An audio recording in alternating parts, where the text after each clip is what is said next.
साथ, डॉक्टर साहब के साथ ही। आ जाइए संजय रामभर जी, ताली बजाकर आप लोग स्वागत कर दीजिए।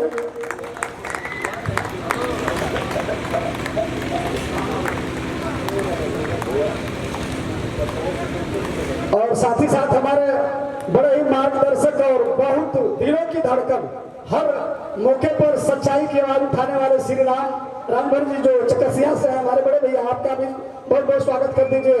व्यवस्थापक महोदय, आप लोग जो भी आए इस मंच पर, उनका स्वागत के लिए बाकी न रह जाए, यही हम लोग दे पाएंगे और क्या कलाकार दिख सकता है। तो आपके आशीर्वाद की जरूरत है। सुभाष भाई का प्रोग्राम चालू होगा, इसके बाद नंबर हम मैं बता दूं।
निरंजन अर्जुन विनोद राज भरत शहीद हो, धन दाग पूर धन यदूर हामी हो।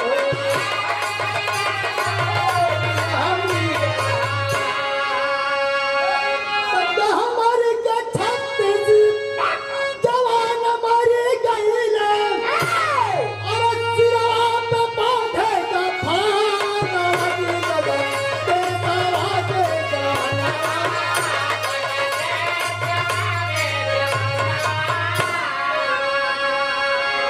और जननी जन्म भूमि प्राणों से प्यारी, स्वर्ग से सुंदर है धरती हमारी।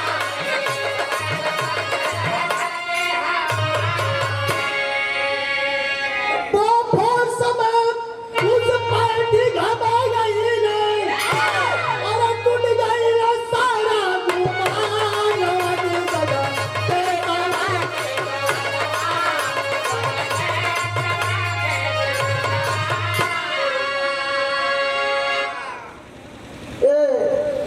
परम आदरणीय छोटेला राजभर जी की तरफ से बहुत बहुत धन्यवाद।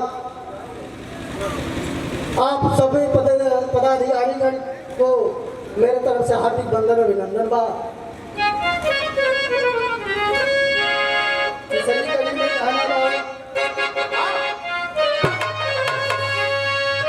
अरे एकता अखंडता में ताकत बभारे, अयब से न आवे पावे अत्याचारी।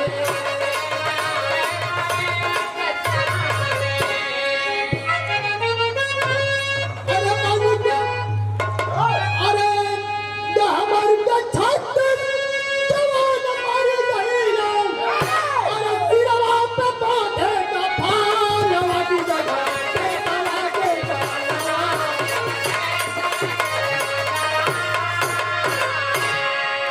अरे गुरुवर बिहार गईले कारगिल आजाद हो। ये हमारे बड़े भैया चंद्रहास राजभर जी के स्वामी भाई अनिल राजभर जी की तरफ से बहुत बहुत धन्यवाद। भैया का हार्दिक वंदन अभिनंदन बा। गुरुवर बिहार गईले कारगिल आजाद हो, चंद्राय बेचन बोले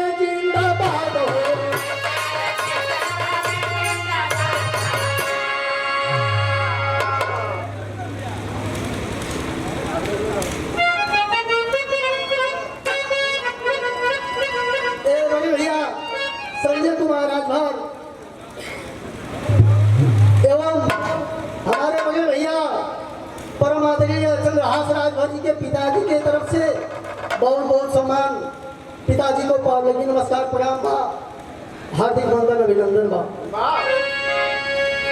गुरुवर बिहारी कैल कारगिल आजाद हो, चंद्रिका बेचन बोले जिंदाबाद हो।